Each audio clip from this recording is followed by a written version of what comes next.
How long did she live in LA? How long did you live in LA?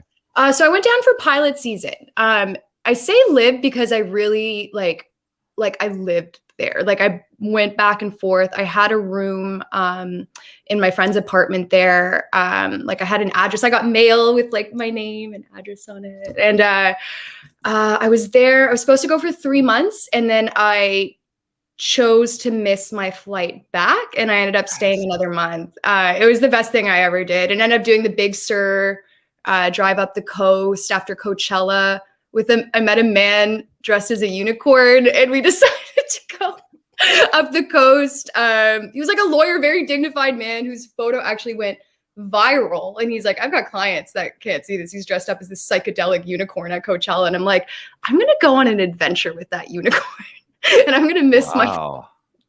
And we actually both ended up, he was supposed to go back to Miami. I was supposed to go back here, and we kept missing flights on purpose because we're like, this is just, why would we want to be anywhere else? Oops, missed my flight. Oops, missed my friend.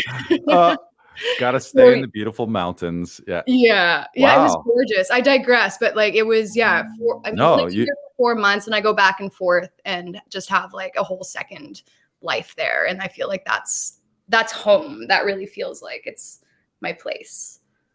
Vince says same, and then he put in brackets, similar story, 2005 to 2008, lived in Los Feliz, graduated from Second City, LA. Nice.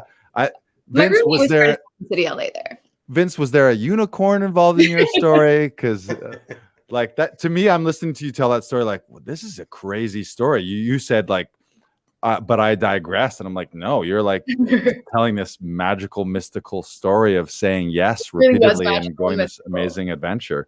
Vince, there's no way you top that story. So I don't even know where to go from there, but I love that. I love two things. One is that something like that near-death experience was the like seeing your mortality right up close like that, and then realizing, okay, what would I really want to do, or what would you have regretted if you hadn't had the second opportunity, and then you went for it. And then just also the saying yes of, I'm going to stick around and I'm going to go on that adventure. That's huge. Some people never do that, and I feel like you do that a lot.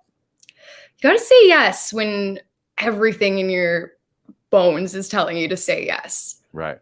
I very much, I as I, said, when I was like little, I made my parents send me to acting school. I just knew that. I went to a place called Children's Television Acting School in Toronto, which I don't think exists anymore. But it was just something that was very intuitive and instinctual for me to follow.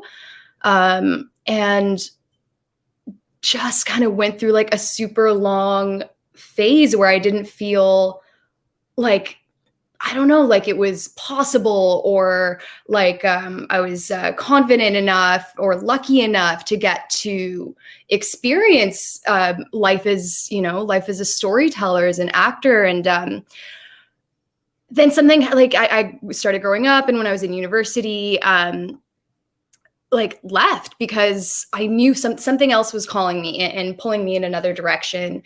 And I did commit to that at that point. But to be honest, if I didn't have that near-death experience, if I didn't have that, like, I don't know if I'm going to see outside of this hospital again, experience, if I like in waking up from a coma, I promised myself that like I would just commit everything in my life to it. And I don't know if, I'd like to think that I would still have been as committed and passionate about it.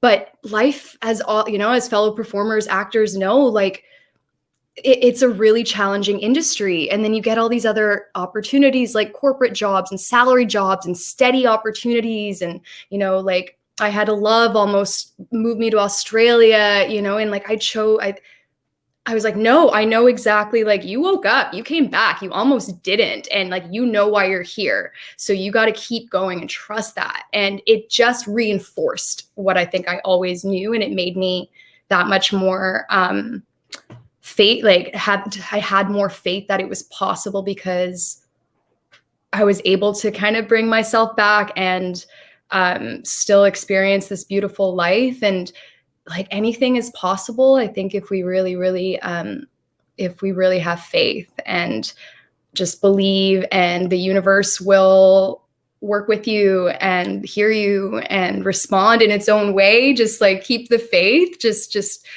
you just have to trust that inner pull that's just guiding you towards your path and your highest path in your journey. And yeah, you guys know all about Love that. it. Yeah, no, we're just letting you rant. You're spitting, That's great. Kat, Yeah. you're spitting fire right now on this show.